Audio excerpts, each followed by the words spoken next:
কুমির।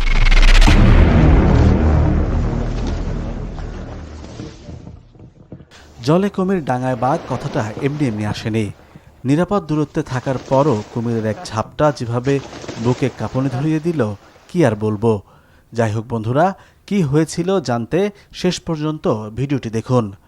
কুমির নিয়ে নতুন নতুন তথ্য জানতে পারবেন নিঃসন্দেহে।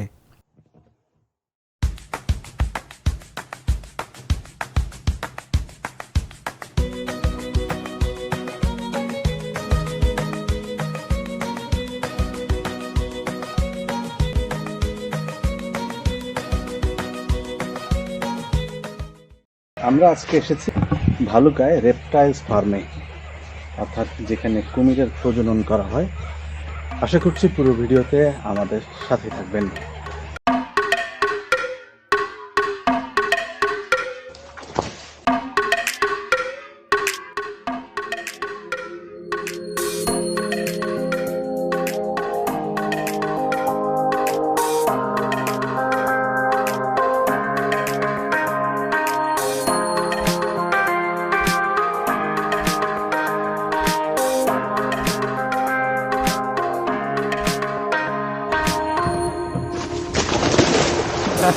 খাল কেটে কুমির আনার গল্প নিশ্চয়ই অনেকবার শুনেছেন।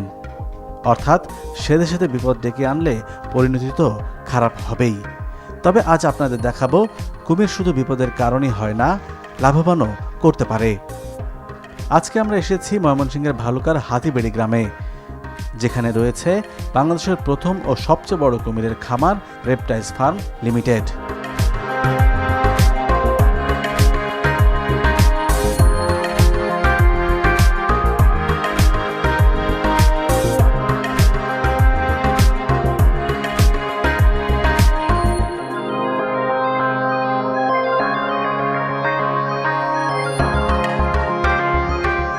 খামারটি একটি গ্রামের মধ্যে হলেও ভেতরে ঢুকে মনে হলো কোনো এক জঙ্গলের ভেতরেই এসেছি। গাছগাছালির মাঝে পাখিদের কলকাকলি, শুনশান নীরবতার মাঝে পাখিদের ডাকগুলো আরও জীবন্ত ও স্পষ্ট হয়ে ধরা পড়ে।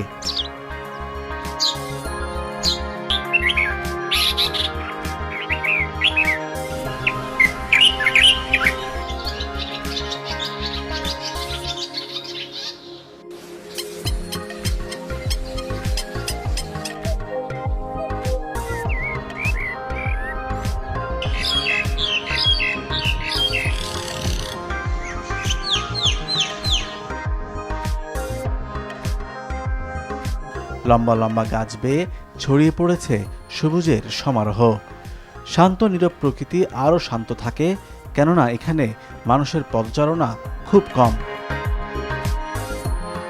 যদিও খামার কর্তৃপক্ষের পরিকল্পনায় আছে একে পর্যটন কেন্দ্রে রূপ দেবার।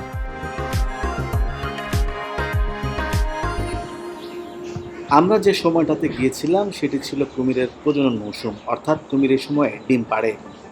আর ঠিকভাবে ডিম পাড়ার জন্য শান্ত নীরব পরিবেশের দরকার হয়। আর তাই আমরা যখন কুমিরের পাশ দিয়ে হেঁটে যাচ্ছিলাম, অল্প শব্দেই তেড়ে আসছিল কুমিরগুলো। এত বড় কুমির চোখের সামনে তেড়ে আসতে দেখলে মনের অবস্থা কি হবে আপনারাই বলুন। এই যেমন এখানে কুমিরটি কোথায় ঘাপটি মেরে বসে আছে আপনি মোটেও বুঝতে পারবেন না। এমন সব ভয়ঙ্কর অভিজ্ঞতার মধ্য দিয়ে আমাদের যেতে হয়েছে। মিথ্যে বলবো না, এমন ভয় পেয়েছি যে মনে হচ্ছিল আর এখানে থাকবোই না।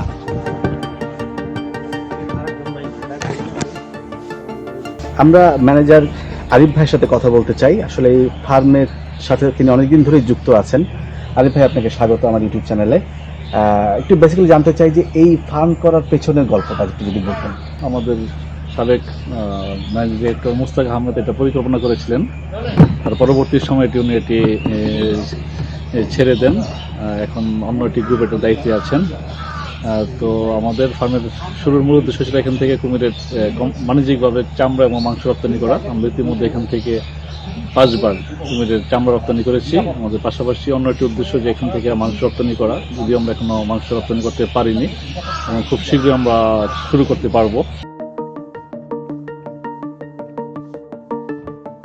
2010 সালে জার্মানির হাইবার্গ বিশ্ববিদ্যালয়ে হিমায়িত কুমির পাঠানোর মধ্য দিয়ে এই খামারের রপ্তানি কার্যক্রম শুরু হয়।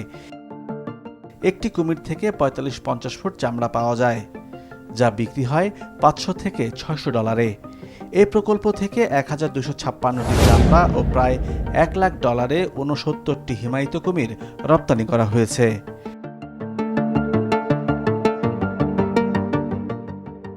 ইউরোপ ও এশিয়ার দেশগুলোতে চামড়া ছাড়াও কুমিরের অন্যান্য সামগ্রী রপ্তানির প্রচুর সুযোগ রয়েছে। অস্ট্রেলিয়া, জাপান, সিঙ্গাপুর, চীন ও আমেরিকা মহাদেশের দেশগুলোতে প্রচুর মানুষ কুমিরের মাংস খায়। এই খামারের চামড়া রপ্তানির একটি বড় বাজার জাপান। জাপানে বর্তমানে প্রতি বর্গফুট চামড়া রপ্তানি হয় প্রায় $12। এই খামার থেকে প্রতি বছর প্রায় 15 কোটি টাকারও বেশি আয় হচ্ছে। বর্তমানে প্রতি বছর প্রায় 300-400 কুমিরের চামড়া বিদেশে রপ্তানি করা হচ্ছে। সরকারের অনুমতি পেলে দেশে বিদেশের 5 স্টার হোটেলে কুমিরের মাংস বিক্রি করে বৈদেশিক মুদ্রা অর্জন করা সম্ভব। তাছাড়া কুমিরের দাঁত, হাড় সহ অন্যান্য অংশ বিদেশে রপ্তানির পরিকল্পনাও রয়েছে খামার কর্তৃপক্ষের।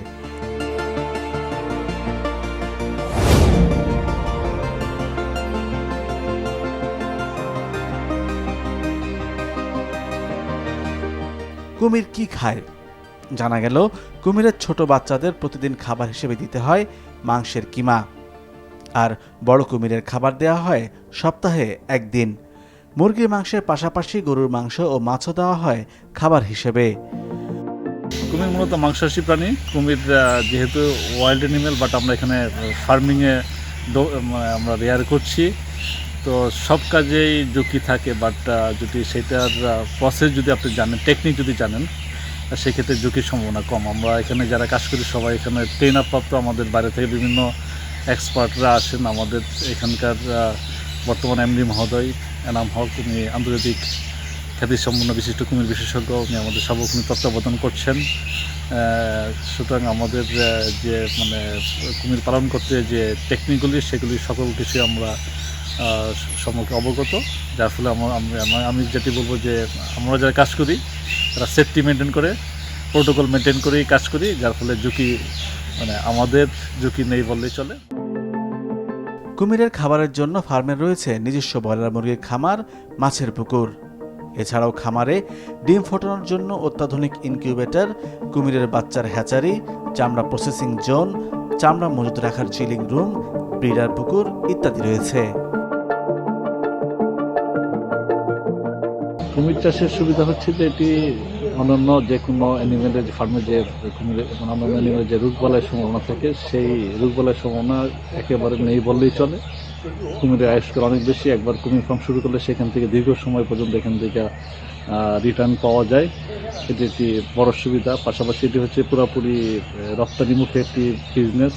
অন্যান্য যে কোনো সেক্টর যেটি হয় যে কিছু পণ্য ইম্পোর্ট করে সেটি প্রক্রিয়াজাত করে এক্সপোর্ট করতে হয়, বাট এই ক্ষেত্রে যেটি হচ্ছে যে পুরোপুরি এখানে কোনো র মেটেরিয়াল ইম্পোর্ট করতে হয় না, এখানকার সকল প্রোডাক্টই এক্সপোর্ট করা যায়। আমি যেটি বলবো যে এটি পুরোপুরি রপ্তানিমুখী একটি শিল্প। আমাদের উদ্দেশ্য হচ্ছে এখান থেকে বাণিজ্যিকভাবে কুমিরের চামড়া এবং মাংস রপ্তানি করা, পাশাপাশি অন্যান্য যে বাই প্রোডাক্টগুলি। এছাড়া আমরা যে কাজটি করছি, শুধু কুমির চাষই করছি না, আমরা এখানে আপনারা ইতিমধ্যে দেখেছেন যে বিভিন্ন ওয়াইল্ড অ্যানিমেল রয়েছে এবং এখানে এদের বসবাসের জন্য একটা উপযুক্ত আশ্রয়স্থল। আমরা এখানে কুমির চাষের পাশাপাশি অন্যান্য যে অ্যানিমেলগুলি বাংলাদেশ থেকে বিলুপ্ত হয়ে যাচ্ছে সেগুলো আমরা কনজারভেশন করছি। পাশাপাশি এখানে অন্যান্য যে এন্ডেঞ্জার্ড বা এক্সটিংক্ট যে অ্যানিমেলগুলি আছে সেগুলি আমরা এখানে রেখে আমরা বাংলাদেশে সেদেরকে রক্ষার চেষ্টা করছি। আপনার কি পর্যটন স্পট হিসেবে এই ফার্মটিকে ডেভেলপ করতে সুযোগ আছে কি নাকি? না, পর্যটন স্পট হিসেবে সুযোগ অবশ্যই রয়েছে এবং আমরা সেই পরিকল্পনায় এগোচ্ছি। আমরা খুব শীঘ্রই এখানে আমরা পর্যটন শুরু করব। 2004 সালে যখন কুমির এই ফার্মটি শুরু করা হয়, তখন আমরা 75 ব্রিডার কুমিরের ফার্মটি শুরু করেছি। আমরা এখান থেকে প্রথম রপ্তানি হয় 2010 সালে। 2010 সালে এখান থেকে 69টি হিমায়িত কুমিরের চামড়া রপ্তানি হয়, হিমায়িত কুমির রপ্তানি হয় জার্মানিতে। তারা গবেষণা উদ্দেশ্যে সেই কুমিরগুলো নিয়ে গিয়েছিলেন। তারপর আমাদের যে উদ্দেশ্যে ফার্মটি করা, যে চামড়া রপ্তানি করা, সেটি শুরু হয় 2013 সালে। আমরা এখান থেকে মোট 5বার 1560টি কুমিরের চামড়া রপ্তানি করেছি। তো আমাদের টার্গেট হচ্ছে এখান থেকে প্রতি বছর 2000 কুমিরের চামড়া রপ্তানি করা। আমরা সেইভাবেই আমাদের এগুচ্ছে এবং আমরা খুব শীঘ্রই ইনশাল্লাহ সেই লক্ষ্যে পৌঁছতে পারবো। এখন কয়টা কুমির আছে? এখন আমাদের প্রায় 2500 উপরে কুমির রয়েছে।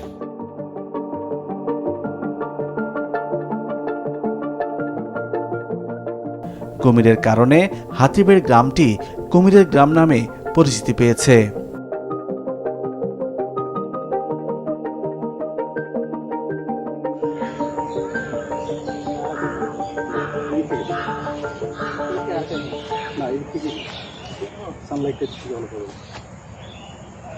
ফার্ম দেখা শেষ, আপনাদের কেমন লেগেছে জানি না, তবে আমি কিন্তু খুব ভয় পেয়েছি। বিশেষ করে একটা কুমিরের কাছে যাওয়ার সময় সে যেভাবে ঝাপটা মেরেছে, যদিও অনেক নিরাপদ দূরত্বে ছিলাম, তাই বিশ্বাস করেন মনে হয় বুকটা থেকে জানটা বেরিয়ে গেছে, প্রথম জন্য আবার ফিরে এসেছে। আমার সাথে এক সহকর্মী ভাইও ছিলেন, তিনিও কিন্তু মারাত্মক ভয় পেয়েছেন। তবে সব সময় সাবধান থাকাটা জরুরি। কিছু কিছু বিষয় আছে যেখানে নিরাপত্তা খুবই জরুরি। যদি কোনো কারণে এইসব ফার্মে যান, অবশ্যই নিরাপত্তার দিকটি মাথায় রাখবেন। আর ভিডিওটি ভালো লাগলে লাইক, কমেন্টস বা শেয়ার করতে পারেন। এছাড়াও সাবস্ক্রাইব করতে পারেন আমার চ্যানেল। আশা করি ভিডিওটি আপনাদের ভালো লেগেছে। পরবর্তী ভিডিওতে আমার সাথেই থাকবেন এবং সাবস্ক্রাইব করে পাশে থাকবেন। আজকের মতো বিদায় নিচ্ছি, ধন্যবাদ।